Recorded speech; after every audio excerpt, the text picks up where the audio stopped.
Begin the current Daf Pesachim Daf Aleph. We begin 9 lines down at the top of the Yomim.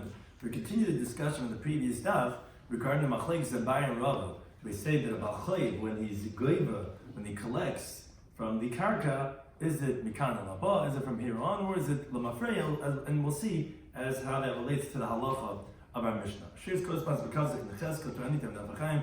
Pishan is joining us for today's Daf. Something we're going to discuss in today's Daf is the Mishnah that we started yesterday, Chametz Shalom Pesach. It was used as a security in a loan between a Jew and a non-Jew, depending on who it is that is in possession of it, if it's going to be considered forbidden, as the Mishnah before that had mentioned, that of the Chametz Shalom Pesach of a Nachri is permitted, and that of Yisrael is forbidden. We have machlekes Abai and Rava, which we continue in today's Daf, when a lender who has security is when? Meaning, when is that is considered to become the owner of the security? Is from the time of the loan, what we call the mafreya, or is from the time the borrower defaults on the loan, which is what we call mikan la'aba. And then we get into a discussion whether a creditor becomes the owner of collateral in general, for a Jew, and when it's for a non-Jew. Then the Daf concludes with the discussion regarding chametz that's under a collapsed building. Is further action needed to destroy it, or is it considered already that's mavur? It's already considered gotten rid of. Some of the key terms the concept discussed in today's Daf are shigud v'nasi, well-known concept, which means to say that if someone knows someone and that person knows someone else, that last creditor could collect from that first person.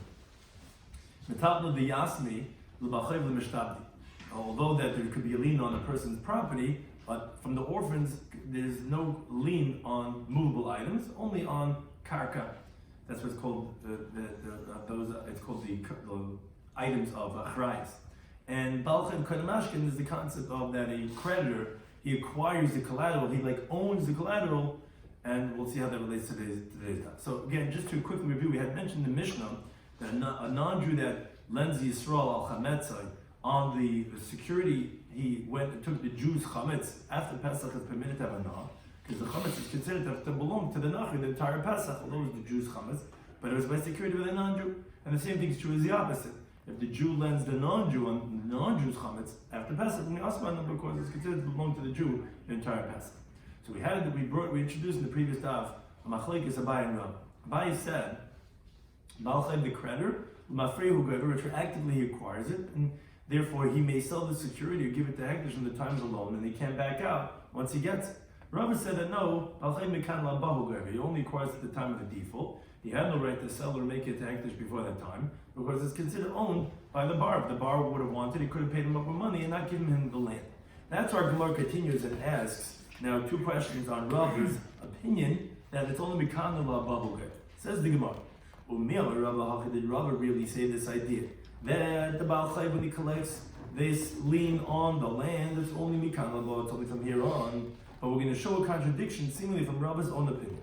Rava said a little bit of a complicated case. Reuven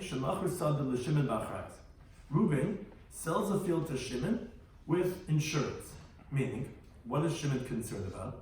Maybe the creditor of Reuven, who already has a lien on the property, will go ahead and collect from Shimon because of the debt that Reuven already owes him. So, essentially what the insurance is, that Reuven will pay Shimon money if this ever happens. If Reuven's creditors goes to Shimon, Reuven will pay up Shimon.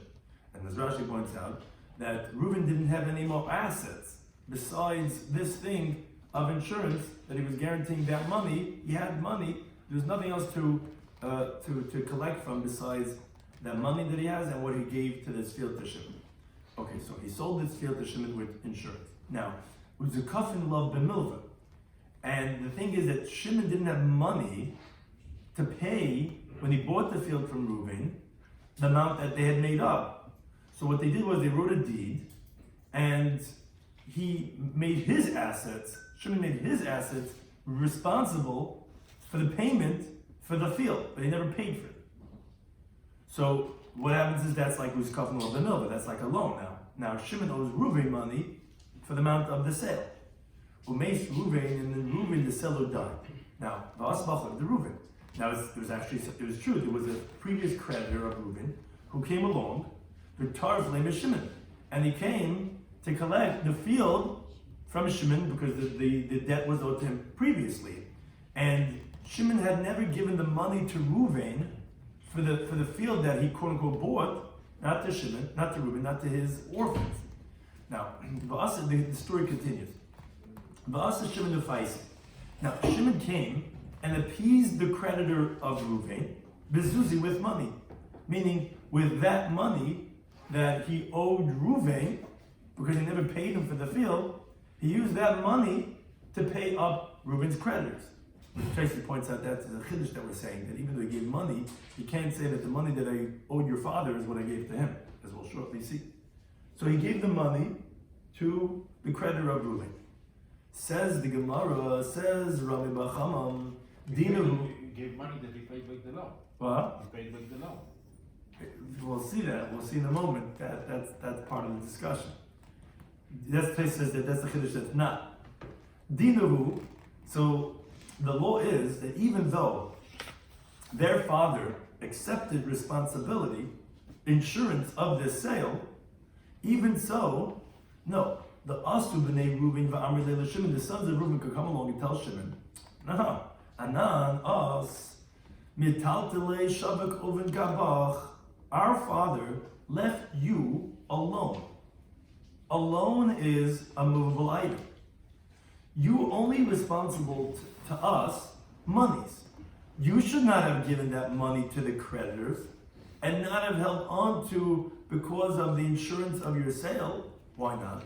Because metaltal diasmi, the movable items of orphans, does not become indebted to creditors.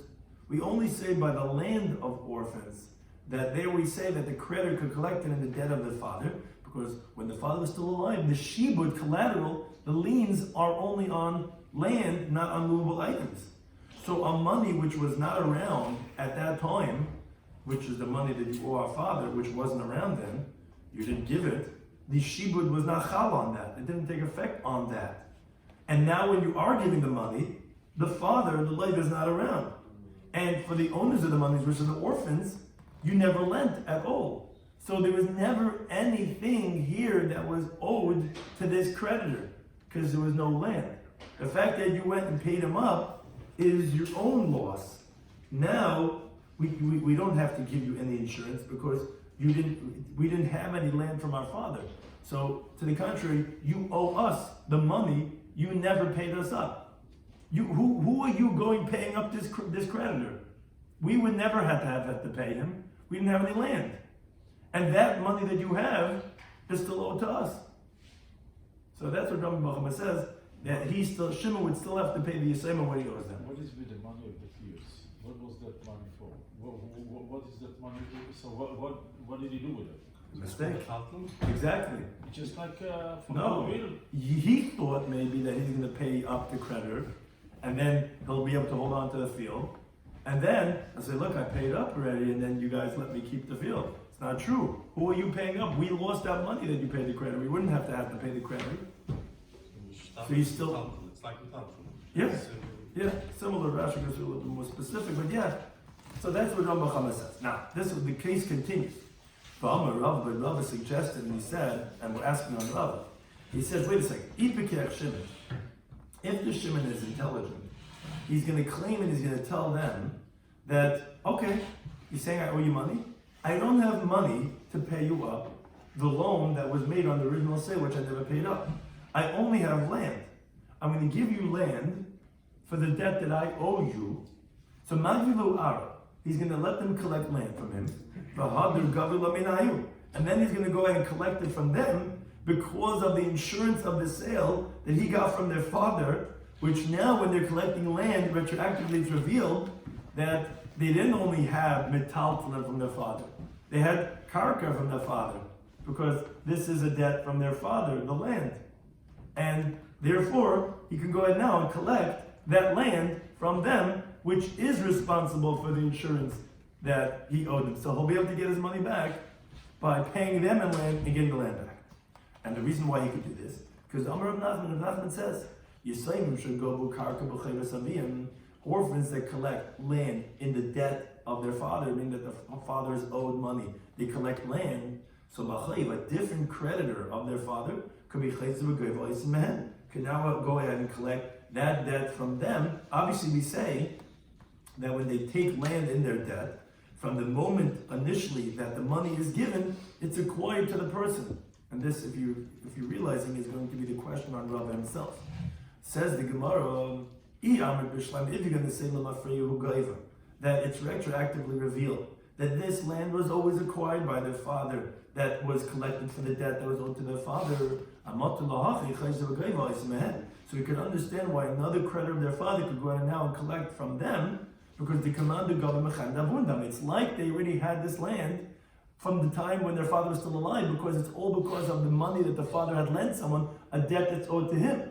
So, but although he didn't have that land then, but when the children end up getting that land from that debtor, that land was already considered, it was theirs from the moment the loan was given, which was when the father was still alive. So I could understand why another creditor could collect that land from the orphans who collected from a debtor.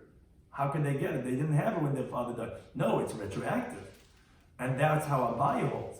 But if you say that whoever collects land with the debt is not acquired only Mikan Labahu, that only collects it from Hittan on, so why is it that a different creditor is chayz of a good voice mehen, like Rav Nachman was saying, which is Rav is basing his teaching on, go and collect from them, or have a command this vinyas min nechsidami. What do you mean? It's like as if the orphans went to the market now and just bought property with their own monies, because it's mikan laba. It wasn't when the father was alive. And the ilu kali yasmin, that's me. If the orphans would acquire possessions of land, of real estate, would it be indebted to their father's creditors? Of course not. So how could Rabbi go ahead and say, if this Shimon is smart, what he'll do is he'll pay them back the debt that he owns, quote, for the loan of this original sale, with land, and then, you guys have land. And it's land that I'm giving because I owed your father. Now your father has land, and he has insurance for my property I bought from him, which I had his Baal Chayv come and collect from me. And that was mafayis with money. And that insurance money you owe me. Now you're saying, but the insurance money would only be on land, but you didn't have land. Now you have land. What do you mean you have land? That your father didn't have that land that I'm giving you now. It's months later after your father passed away. Nervous, you're saying that, Freya.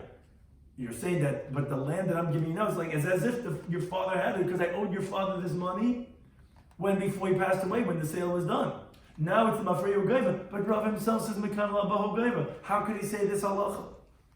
So says the Gemara that no, Shani Hasam, there it's different. Why is it different? The truth is, like Rav has said in our previous machlek, it's only Kan Labahu Gaiva.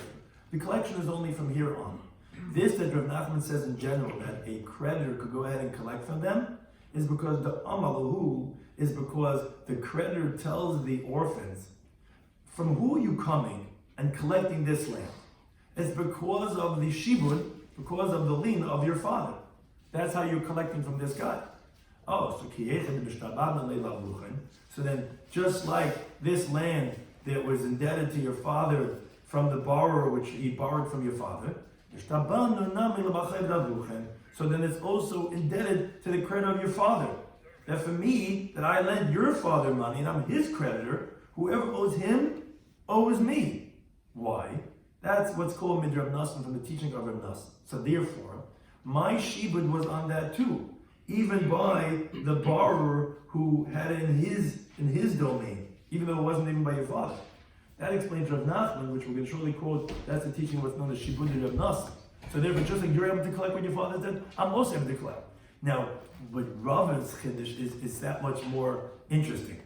This case of Shimon, he tells the sons of Reuben, just like my properties are indebted to your father because of the debt, which was the sale, which I didn't have money to pay, but it was the kafan of ben milva, those properties themselves are meshubit also to me because your father was a borrower by me. What do you mean he was a borrower by me? Because he promised me insurance for the sale, it was like as if he had a loan from me, and I had a loan from him. So based on Shibud Rav Nasan, who's it? What doesn't make a difference if it's me or someone else? So therefore, even though it wasn't acquired to your father when he was still alive, and yes, the Givia collection is only Kan Labah, but my Shibud took effect by me. It's like he's two different people.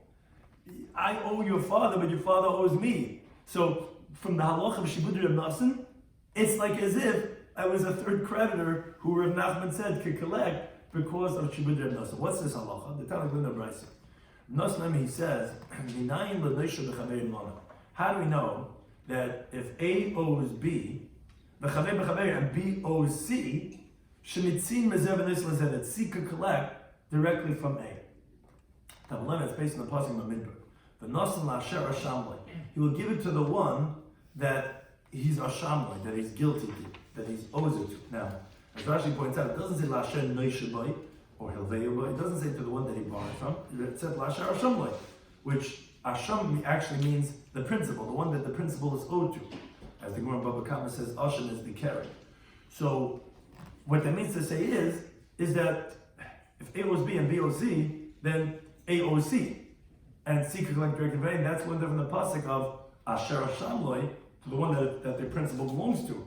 And therefore, Rav is not contradicted. Yes, he holds Mikan Labah, and in spite of that, he holds that Shimon could go ahead and do this trick, if he's smart, is not because of L'mafrehu Kaiva, but rather because of Shibuda the Reb Nosson. So the Gemara continues with a second question on Rava. Now from our Mishnah, and now that's why we brought in this whole discussion, the Leith Break Talach by Mishnah. So now we learn in the Mishnah, Nachri Shehil Bes Yisrael Al Chametze. The non-Jew lends a Jew money, and he takes collateral the Jew's chametz.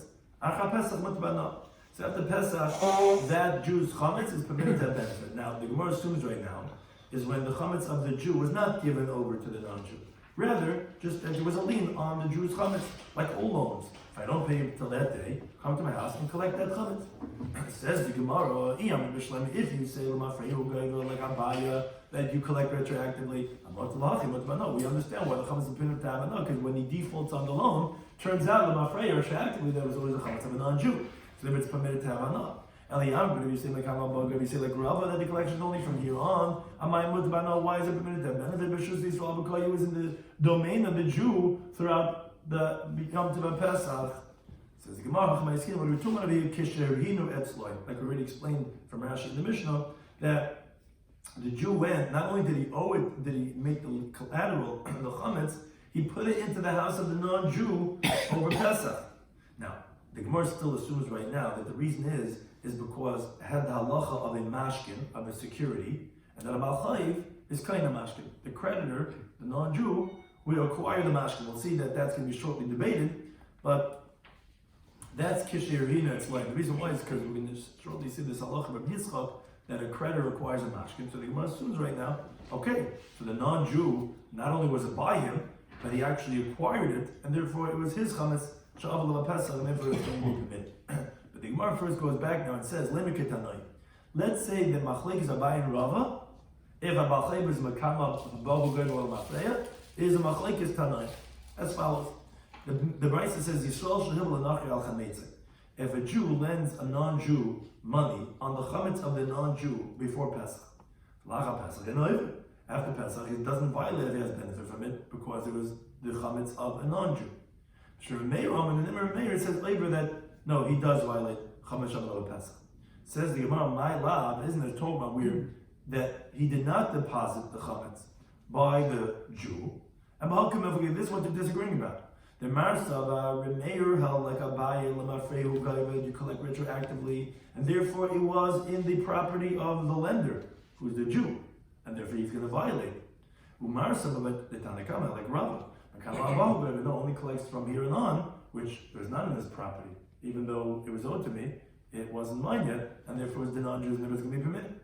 So Tumar says, but that's even logical to say that this machlek is Tanoim is machlek Zabayin Rava. But Amos Sefer, look at the next case of the Brisa.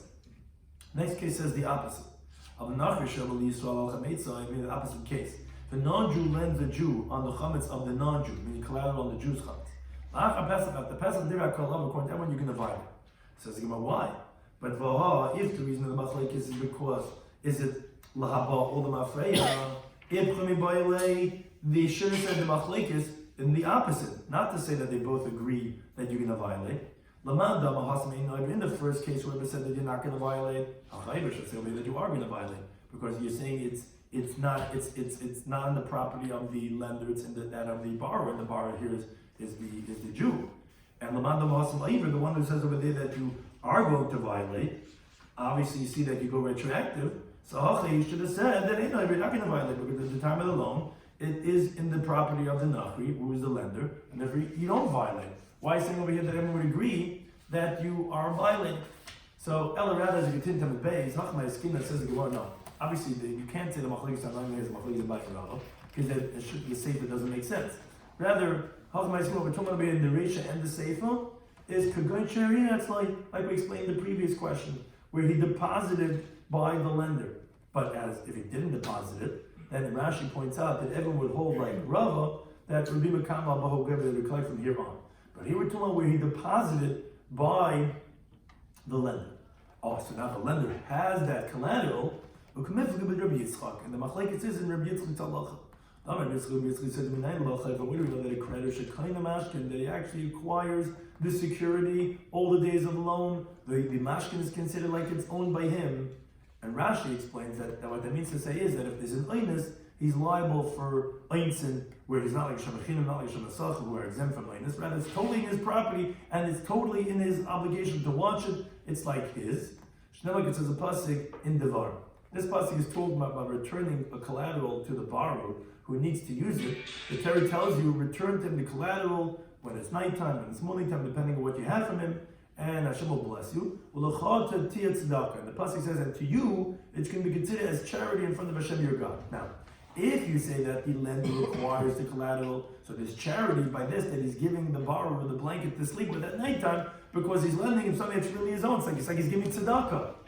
But in a kind of mashkin, but if he doesn't really acquire the collateral, tzedakah minai. Why would it be considered charity? It's his item that I'm giving to him. Obviously, we see the kind of mashkin. But no, the creditor actually acquires the collateral of the security. It's as if it's his own thing and he's doing charity. So the Gemara explains that that's the machlekes in the Brisa. When do we say this halacha of this law of Rabbi Yitzchak is Yisrael mi Yisrael? Is a Jew from another Jew? That's what we explain. That for you, the Yisrael, you can have charity when it's from another Jew. But when it's a Jew from a non-Jew, like Kani, then he doesn't go ahead and acquire. So that's why when he's not going to violate when he loans the non-Jew and it's in his domain. The reason why he's not going to violate it, it's by the Jew, and the Jew is the lender. Why isn't it considered chametz ashal yishol Pesach? Because we had mentioned previously that from Testament Aleph, you're allowed to see the non-Jews chametz in your property, and this is not considered your property because you don't have the law of Rabbi Yitzchak when it's a Jew from a non-Jew. It's only a Jew from a Jew that you acquire that. Whereas Rabbi may held that no, Kavachayim holds it more so. Yisrael Kani, if a Jew acquires the security from a Jew, Yisrael Menachel Kashkin isn't a Kavachayim that from a non-Jew is going to acquire it. Of course, usually the laws of acquisition is more obvious from a non-Jew than from a Jew, and therefore if you have the law of Rabbi Yitzchak by a Jew, for sure you can have by a non-Jew, therefore you're going to violate it according to Meir because it was yours. You acquired the security. That's the machlekes. Now, but regarding the Seifa, we say everyone agrees. When the non-Jew lends the Jew on his chametz and the Jew's chametz, we said according to everyone you're going to violate. Why?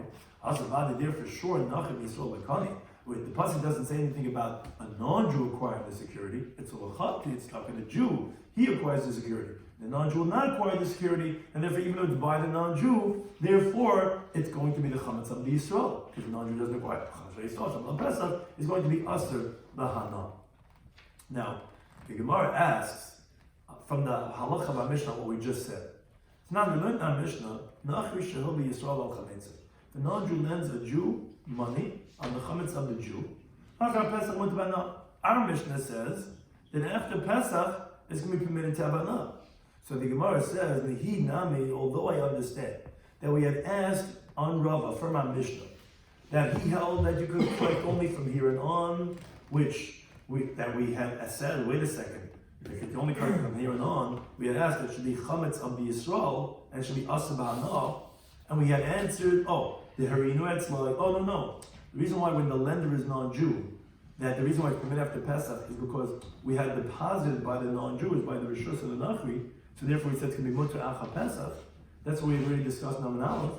But it says the Gemara, but it's still difficult. Because Ha'amad, you just said right now that according to everyone, Nachim Yisrael Loikani, that the non-Jew doesn't acquire the security from the Jew. So even though we had explained for Rabbi that we deposit by the non-Jew, how does that help? He doesn't own it, and therefore it should still be considered. Why is it Mutabanon? So it's a good question, but it's not a question. Our Mishnah is the Amarle, is where he tells him when he's depositing him by the non-Jew, if I don't pay you till the day that I owe you money, it should be yours from now. So therefore the non-Jew who lends the Jew, it's already considered the chametz and the reshus of the non-Jew. And the Jew who lends the non-Jew, it's considered the domain of the Jew, because he said me'achshav should take effect right now. Right now is before Pesach. So therefore it's his. And therefore it's going to be mutter. But the price is delay ma'achshav. We didn't say from now. Rather, it's like all other securities that he gave it to him, which he set a time for him where I don't pay up, he'll be able to collect his debt from the security in the value of the money that he's owed. So therefore, by the non-Jew who lends the Jew, yes, according to everyone, even if he doesn't pay him, it's going to be forbidden for the Jew to have benefit because all the days of Pesach, it was the Jews. Because like Rabbi said, you only collect from here and on. And from the fact that he deposited by him, no, that we explained the law of Rabbi Yitzchak doesn't apply. A non-Jew from a Jew doesn't acquire it. Now, the Jew who lent the non-Jew, that's we have the machlekes in the Bryce, the one who holds it's also held that since he deposited, the creditor requires a mashkin, and you can't say over here mekam abahu gaiver because the law for Yitzchak. The one that says permitted holds that no, a Jew from a non-Jew, there's no tzedakah, he doesn't acquire the mashkin, and then it's going to be permitted by Allah because it's never that he acquired it. And therefore, there's no machlekes with Meir and Tanakama, like we said in the halacha of Bayin Rava. Rather, it's in the law of Rabbi Yitzchak regarding from a non-Jew, which was in the interpretation of Rava, which we said, is there a halacha of a Jew from a non-Jew? When a Jew lends a non-Jew money, is that security going to be considered as owned by the Jew? Lachat state tzedakah does apply a Jew from a Jew or even from a non-Jew. That is the machlekes which remains on the comment. That wasn't the machlekes Abaye and Rava. Then the Gemara says, Umar Tamer. From where do you say this idea that even when you deposit it by someone else, like we see by the case of the non-Jew, the shana that it makes a difference if you said from now, or if you didn't say from now, like we said regarding that of the non-Jew. We said that when you deposit the collateral, the security by the non-Jew, we had said that, it's not a contradiction between Allah of our Mishnah.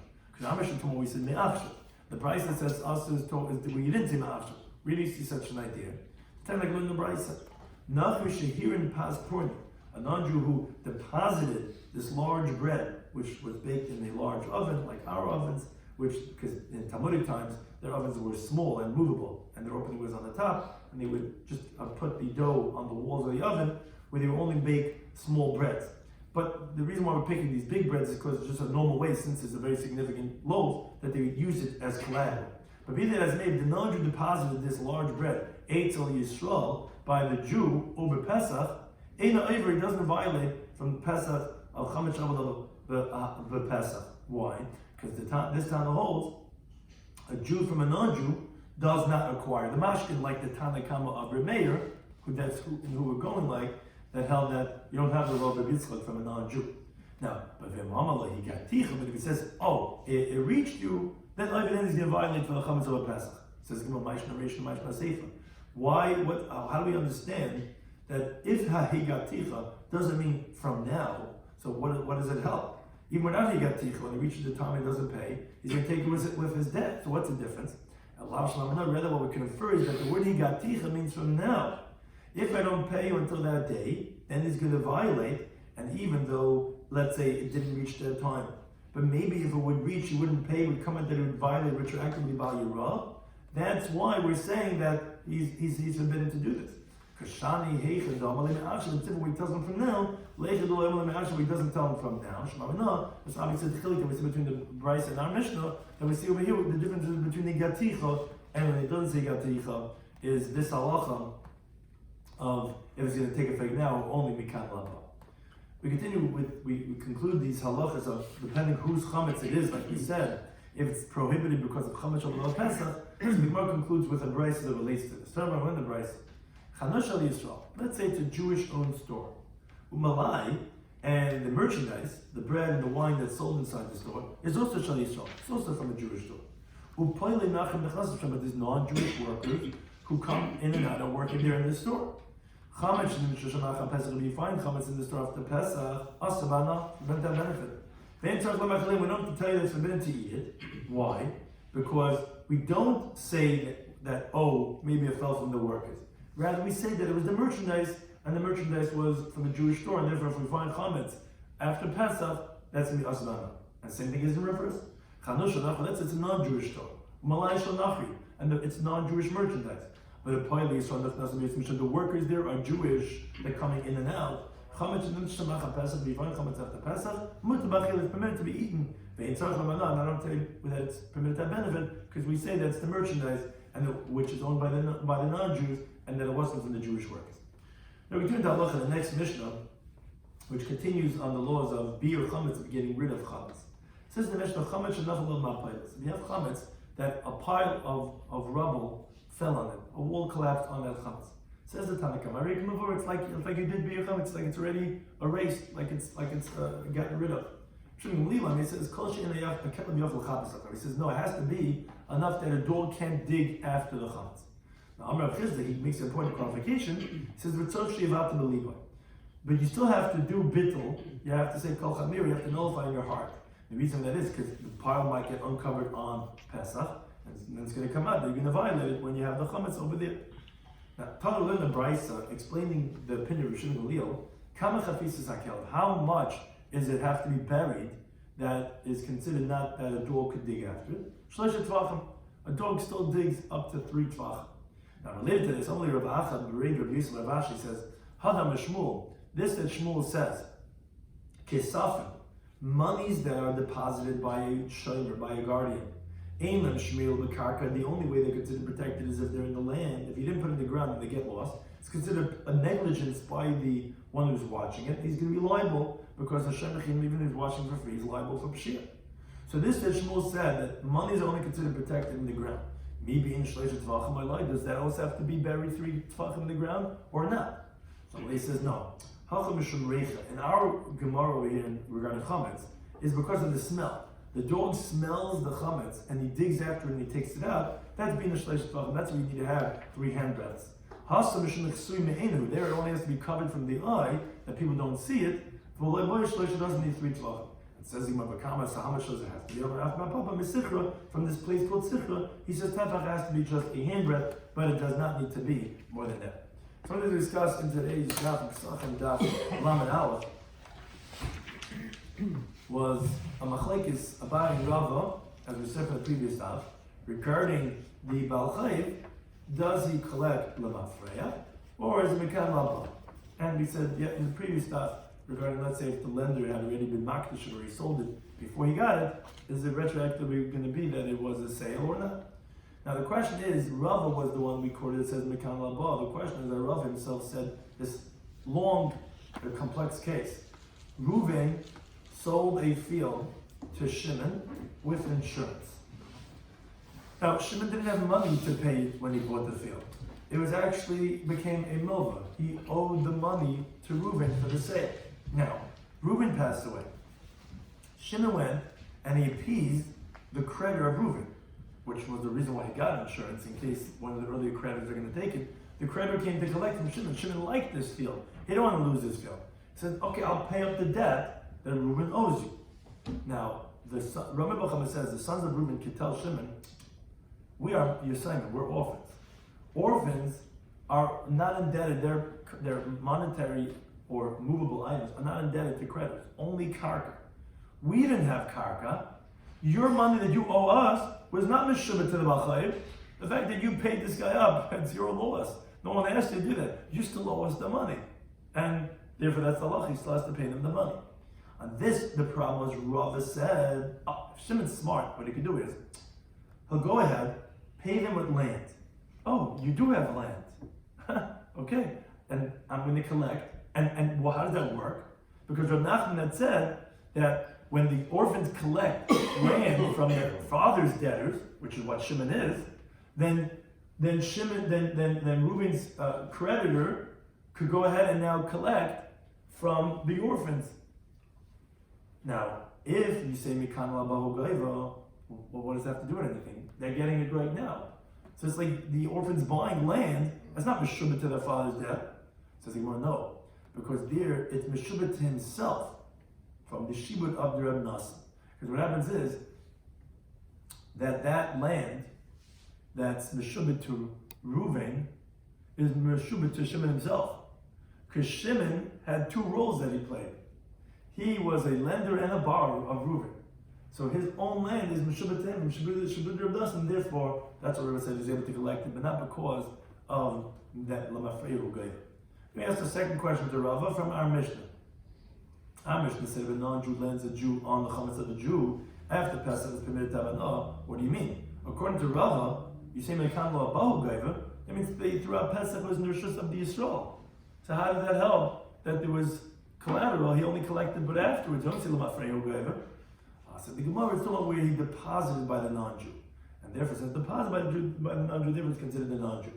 And so the Gemara wants to say that actually machlekes by Rava is kitanai, because we had a brayse that said if a Jew lends a non-Jew on the chametz of the non-Jew, there's a machlekes if you're going to be violating it after Pesach. Oh, that's machlekes by Rava. If you say makan l'aba hu gaiva, then it's going to be permitted. But if you say l'mafreya, then it's going to be forbidden.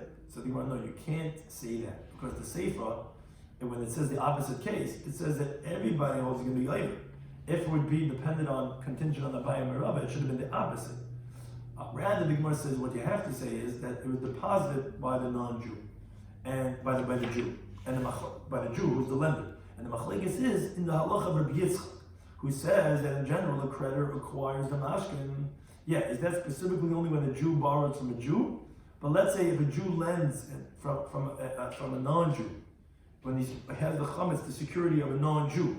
That was machlekes in the brayse, if that's considered the Jews or not. If it's the Jews, then it was chametz Pesach of Yisrael, it's going to be awesome. If it's not the Jews, so that's going to be mutter. And nothing from Yisrael. The reason why we said according to everyone you're going to be violating is because everyone agrees that you're not claiming the collateral a non-Jew from a Jew. So therefore it was always considered a Jew's chametz, and therefore it's going to be chametz of Pesach. We learned in our Mishnah that a non-Jew that lends a Jew on the Jew's chametz after Pesach, it's permitted to have an Why? Although we explained to answer for Rava that it was deposited by the non-Jew, but it still doesn't help. But it's a non-Jew lending Yisrael, and you come according to everyone, you don't have the law of B'Yitzchok, he's not acquiring it. Says the Gemara, no, because in our Mishnah he said me'achshav, from now. If he said from now, then everyone would agree that it is considered his even from right now. Like we'll learn the brayse that differentiate if he said Habiyatich or not, and therefore it's going to be considered even without the law of B'Yitzchok, as the non-Jews already from before Pesach, and therefore it's going to be permitted. Then we said a case of a store and the merchandise and the workers, which we said the primary is going to be is the merchandise. If it's a non-Jew or a Jew, if we're going to find chametz there after Pesach, we're permitted or awesome. Then we said the next Mishnah, chametz that fell in a mapailis, a pile of rubble. We said the Tanakhama says it's like you did beer chametz. It says it has to be enough that the dog cannot dig after. Which the Gemara explained there's 3 tefachim because there is this smell. In contrast, by watching monies in the ground, that's just that it shouldn't be visible. That's enough for the tefach. And the Gemara pointed out that also you need to be mavat believer in case it gets uncovered on Yom Tov, so that you don't violate by your own when it gets uncovered. Thank you for any time for hosting us.